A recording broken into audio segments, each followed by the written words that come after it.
How's it going, everybody? This is Maxwell McGee. Today, I'm checking out Divinity Original Sin, and to help me do that is one of the game's producers, David Walgrave. David, thank you for sitting down and talking with us. No problem, my pleasure. So, I'm going to be driving, you're going to be talking. Yep. What are we looking at here? Is this the beginning of the game? This is the beginning of the game. You actually already have seen a tutorial before that, a really short one that introduces how you control the character and how combat works. How do I control the character? Just hold the mouse somewhere and she'll follow you around. Okay. So we're looking at a single-player RPG that supports drop-in, drop-out multiplayer so that a friend can join you. So even if you're playing in single player, you'll always be controlling at least two party members. They're the people that this game is all about. And what makes them special is that they're the only two source hunters that are left in the world, and basically their main quest is find out as much about source as you can. And everything in between is very optional and free and open for you to find out and explore. So there's a couple of features that make this game special. So if you could click the book that's lying next to the corpse up there. I think I see what you're talking about. You just picked it up. All Press right. I to open the inventory and right click on the book. We haven't filled in the text yet, as you can see, but what it says, it's actually the diary of the guy that's lying there. And it says that he didn't commit suicide, but some magical statues told him that he could fly, so that was one of his wishes. And he tried that out on the cliffs and he jumped to his death. So this introduces a quest about magical statues that are lying to people, but you can also talk to each other about this. So if you can click on the guy right now, you start a dialogue about what you just read. So very often in the game we'll introduce this type of what we call a dual dialogue, where you can give your opinion about something. So something you have read, seen, just did yourself. So you can choose how you stand towards this guy taking a leap of faith. I'm gonna be a little bit of a jerk. I'm trying to get around. And so now on the other side, Farang is going to choose what he thinks of this. Farang? Yeah, I am. So, Okay. you know, I'm always skeptical, but I usually like to have some proof before I believe anything anyone tells me. Okay. Alright, so that's pretty much what I think about it. Now I remember back when I saw this game last at Gamescom, you could have these dialogue duels where if both of you disagreed on a topic with a third party, the game would sort of roll some dice and pick one of those to follow. So we are doing these things to also gather social stats about you. So for instance, you both got a point in skepticism right now, and we're keeping a database of all these different things. And an example of the dual dialogues that you're talking about, where you can agree or disagree with what you're going to decide for certain things, we'll see an example of that coming up on the left.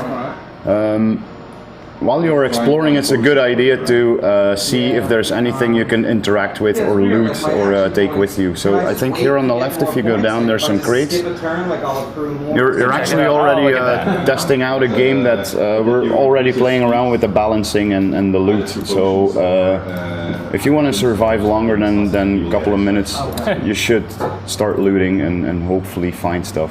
Now, do me and my partner share these loot finds? Can he take loot away from me? Yeah, he cannot. You can share it with him by dropping it on the ground or dragging it over to his portrait. So what I found in that box might be different from what he finds. Yeah. The only thing that's shared is gold at the moment. So he's gone off and check. So if you talk to those guards, you're gonna get an example of a dual dialogue where you have to make a decision. So if the other player is close by, so Farang, don't go too far. Oh, okay. So the characters can actually wander off and they don't have to stick together. They don't get a chance to partake. So if you click leave here, they're going to insist on escorting you, and you can either tell them like, yeah, sure, let's go, or you can say like, no one's gonna escort me, I'm not a kid. So this is a dual dialogue. So you said no need to get the shackles out, and Farang is gonna disagree with that or agree with that?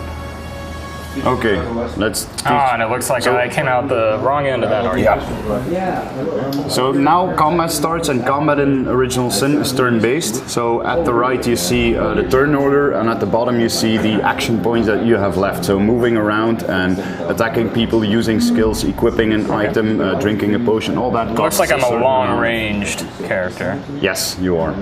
So how do I... Talk me through it. You can now either try to shoot at someone, but the further you are from someone, the Looks like lower I've got the chance. a maximum range here. That's walking, Oh, that's actually. walking. So Sorry. if you hover over one of the enemies, you'll see that you have an 80% hit chance on that guy. Hover over the other guy. Take a look. It's 61 Oh, because 61. he's standing a lot further. Yes. So you can either start playing around with magic now. Magic also takes mana, or you can attack that guy with your Take a bow. shot at that. Oh, come on, that was 80%. So now it looks like that used up 3 of my action. Yeah. And what if we tried a little poison arrow? Check your inventory and now, and you got a mana potion. Just The animations and a lot of these things in that you can see are very stubbed and temporary. We're still very much in development on this game. So it's now. So that was my turn, so now I'm down here, back at the bottom of the turn order. And now, looks like both of the enemies are going to go. And Farang is getting his ass kicked. it's raining even over here where I am. I'm going to continue to try to provide support. There we go. It's true. I think he's almost down. So, okay. Is it your turn? Yeah, I would like, can I fire one there? Sure. So the magic that you do have, in this presentation we've given you actually too many spells already, but that's just to show off what it is. We are starting out with a pretty full arsenal down here. Yeah. So all the magic is built around the 4 elements, earth, wind, fire, and water, and they react to each other as you would expect them to. So if you freeze someone, they can be unfrozen by putting a firewall on them because that melts ice. They also create surfaces. For instance, if you make it rain, you create water puddles, and those water puddles can be turned into ice, or they can be electrified. And in combat, that of course makes a lot of sense. You just killed 2 innocent guys, and that's why this, in this context, you can talk to We're each going to have other some again. feelings about it. Yes. So, yeah, those guys are totally drunk. And I remember wanting to walk away. You both got a point in contempt. If you hold the Alt key, you see all the items that you can pick up or interact with. Ah, okay. Now, when you say you got a point in contempt, is that contempt against me, or is it just... No, you Just have general contempt. Yeah, contemptness. general. Pick that up, pick it up. I think you can click the tooltip as well to pick it up. No, it's still down there. Well, I found it. There it goes. Huzzah. Yeah, there's cheating swords, you're not supposed to use this. Or you can take them, but you're not supposed to use it. If you go to the left, you're going to get into a really heavy battle. So all the items in this world, it's a very interactive world. Not only can you talk to everyone, But you can interact with almost everything. As long as it's not too heavy or nailed to the ground, you can move it around and destroy it, pick it up, just like that. Just toss it around. I was on a different dial. And I you can, think during the Gamescom demo, like, you can find objects like hidden physically under other objects in the world. well, and also there seem to be a lot of useless items lying around, and sometimes they are useless, but you can combine a lot of items together so that you can combine them into something useful to use in combat, or Okay. So a bit of a crafting system. there is a bit of a combination Now, do system. we want to go down there and tangle with those orcs, or are they going to be beyond us? No, they're okay. Okay. Well, let's just charge right If you mouse over an enemy at the top, you see what level they are. Okay. If it's your turn, so Yes, we gotta wait. second. It's Wait just for our soldiers to go. One more soldier, and now it's my turn. So there you see He's he's level level 2, That's and not if so you bad. hold the control key now, you see a lot more information.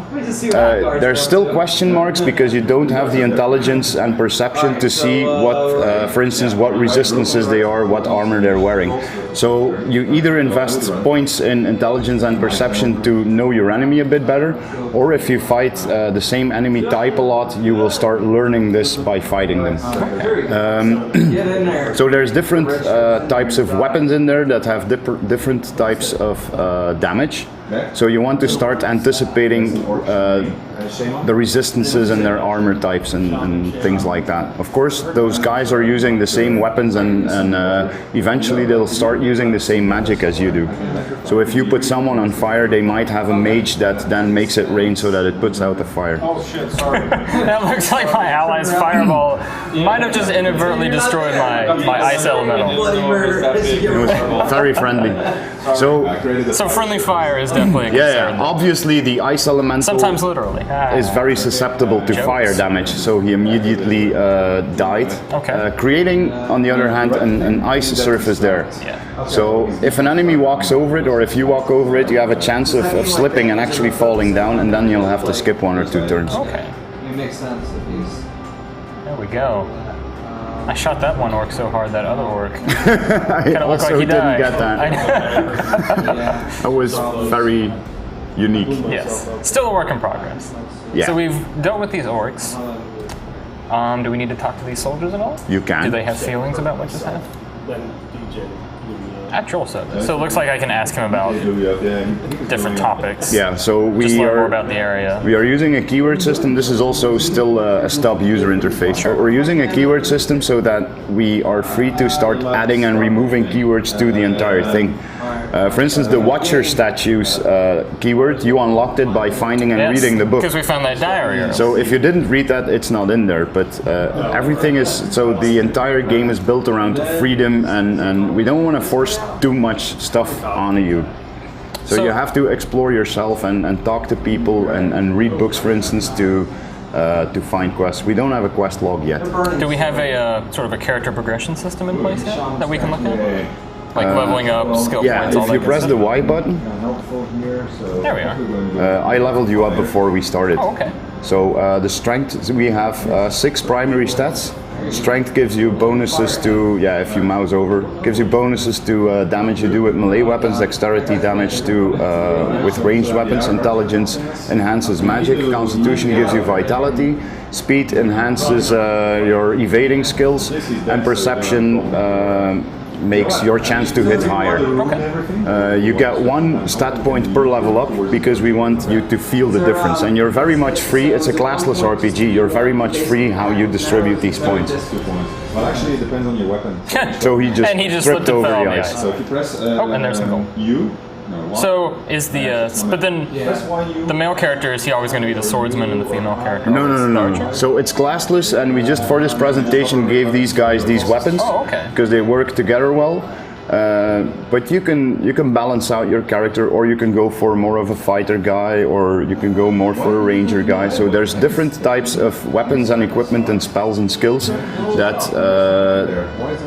that you can use. You can sort of mix and match and find what you like. So if you want to put lots of points in strength, for instance, you'll be able to wield 2-handed swords, but you won't have as many points in other things. So there's always a trade-off. All the weapons and equipment have their pros and their cons. Where do you fall on the great debate of character respecking and when that should be allowed and how often you should allow it? Can you respec your characters? We have allowed that in Divinity 2, so I think that we're also going to allow it here. Okay. You shouldn't go there because it doesn't have physics. Oh, okay. There you go. So what do we have up here? You upgraded the fire surface also. Oh, but I'm going to need a key. No, they'll open the door that's nice as you fight those guys.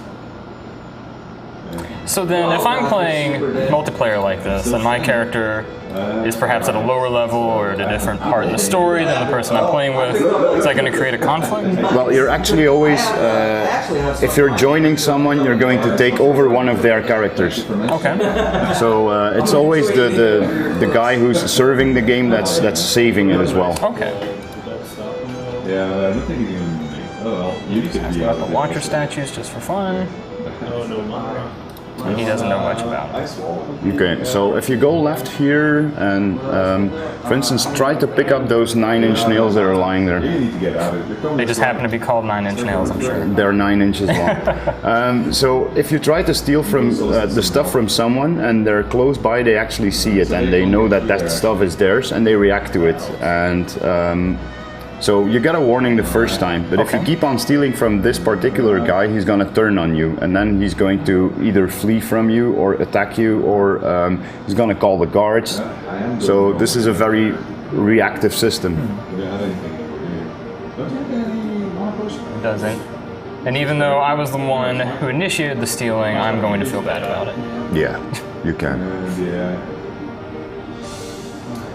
Well, that's the thing. Kind of using There is one way that you can get that guy to leave. There's a couple of different ways, but Oh, the you could like fastest- lure him away. Yeah, and then- so the fastest thing is to go down here. Sure. And in the harbor there's a ship burning because of the orc no. attacks. And those guys run away. You can actually follow them now and tell them instead of panicking you should put out that fire. So click on one of them guy and say here? put it out. And then they'll run down to the ship and try to put out the fire. And as soon as that guy doesn't see you anymore, now you can pick up the nails. My character's sort of flip-flopping a whole lot on this whole stealing is bad issue. I got his nails away from him. Can we get that bucket? Uh-oh. Yeah, someone was close by to see you. No, somebody saw that. So- Okay. I'm gonna stop pressing my luck. If you now go back to the burning ship. Sure. Because See if they were you have able a to put it couple out of or not. you can have a couple of water skills. So we're also going to leave it up to the player to come up with these things. You actually have a make it rain skill, the first one, and you can if you make it rain on the ship, Alright, so here's you'll actually put out the you fire. put their exploits. Alright. Come on, get me, stupid orc. We're gonna one shot kill the orc. And just like that, a rainstorm. But they don't have a feed mechanic, so Yep. they're just gonna be standing bunking there against it. Will the villagers sometimes get freaked out if I just wander into town and start Making it summoning rain. rainstorms left and right? Rainstorms they don't care about. If you if you shoot a fireball at them, that's a different story. Go get it. So if you go up now to the Grab that real quick. Up this way? no, just Back up the there, way I came? Okay. and we'll have another example of a dual dialogue. But maybe Farang can stay away, and then you'll see that if he's not close by, you can make your own decisions. Oh, I can go over his head a little bit. Yeah. So if you go down here, okay, take a left. Yeah. You want it? Those two soldiers, they charmed an orc female with a love potion. Okay. One of them actually likes her a lot, and the other says, "Are you stupid? We should kill her. She's the enemy."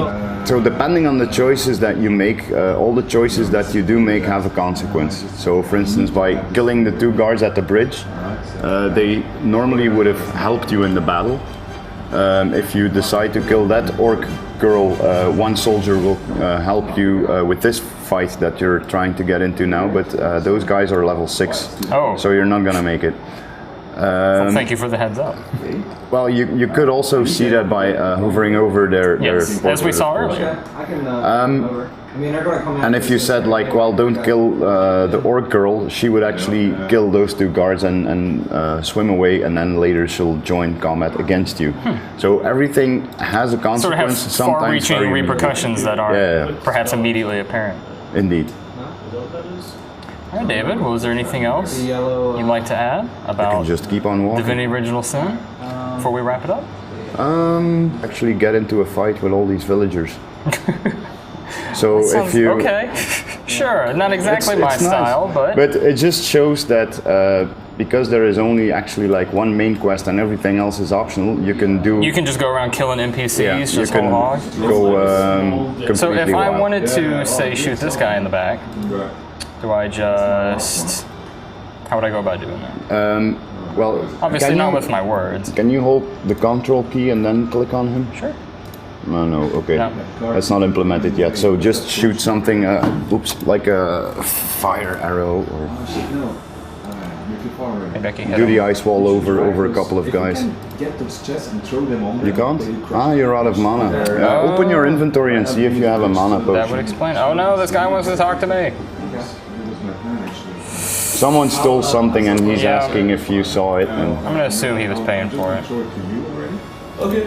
so again, There we this go. has a repercussion later on. in Conflict the game. resolved. Okay, so where did you? What do you want me to I for inventory. Always action. Right click the mana potion. That guy's doing a good job of running Glug, away. glug, glug. Close it with the okay. All right. Now you can do like an ice wall. There it over. goes. Camp of orcs after us. You actually draw it. Yeah. Oh, look at that.